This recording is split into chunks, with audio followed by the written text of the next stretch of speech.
દેવભૂમિ દ્વારકાના ખંભાળિયા ખાતે ખેડૂતોએ મોઢા પર હાથ રાખી અને મૌન ધારણ કરી જિલ્લા કલેક્ટર કચેરી ખાતે અનોખો વિરોધ પ્રદર્શન કર્યો।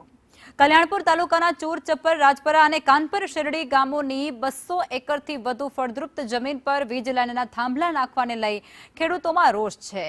આ સાથે જ દ્વારકા જામનગર નેશનલ હાઈવે પર હંજરાપર અને દાત્રાણા ગામ પાસે એક્સેસ બંધ કરી અને ખેડૂતોને ખેતરે પહોંચવા માટે 8 થી 16 કિલોમીટરનો ચક્કર લગાવવો પડે છે, જેને લઈ ખેડૂતોએ હાઈવે પર જૂનો માર્ગ ફરી એકવાર ચાલુ કરવા અને સબ સ્ટેશનની દરખાસ્ત રદ કરવાની માંગ સાથે જિલ્લા કલેક્ટરને આવેદનપત્ર પાઠવ્યું હતું। હમણાં તાજેતરમાં અમને સમાચાર મળ્યા છે કે એક મહાકાય વીજ કંપની એનું સબસ્ટેશન આવવાનું છે અમારી જમીનમાં, તો એના વિરોધ રૂપે, કારણ કે ઓલરેડી અમારે સાની ડેમ બન્યો ત્યારે અમારા મોટા ભાગની 70% જમીન છે તે ડેમ એરિયામાં અમારી વહી ગઈ છે। હવે રહી કઈ જમીન છે એના ઉપર અમારી ફળદ્રુપ જમીન છે, અમારા બધા જ પરિવારનો ભરણ પોષણનું એક એનું માધ્યમ છે, અમારી પાસે બીજો કોઈ સ્ત્રોત છે નહીં આજીવિકા માટે।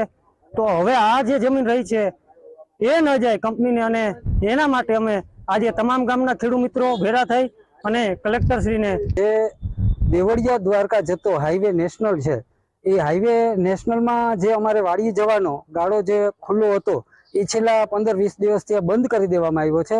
એટલે તમામ ખેડૂતને ગાડું લઈને કે ટ્રેક્ટર લઈને 8 કિલોમીટર આગળ જવું પડે, પાછું 8 કિલોમીટર આવવું પડે અને પછી પોતાની વાડીએ જઈ શકાય છે।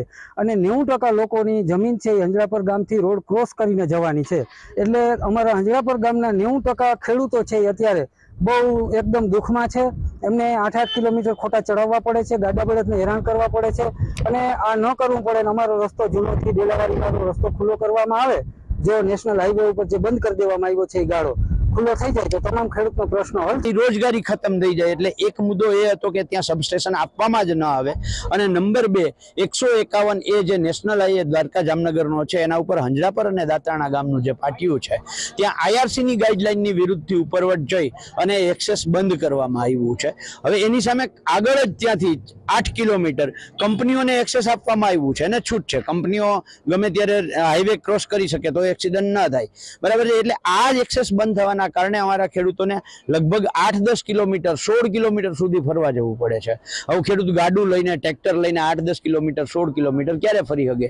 એટલે એ એક્સેસ જે અમારું જૂનું બેરાજાનો માર્ગ છે ત્યાં એક્સેસ આપવામાં આવે।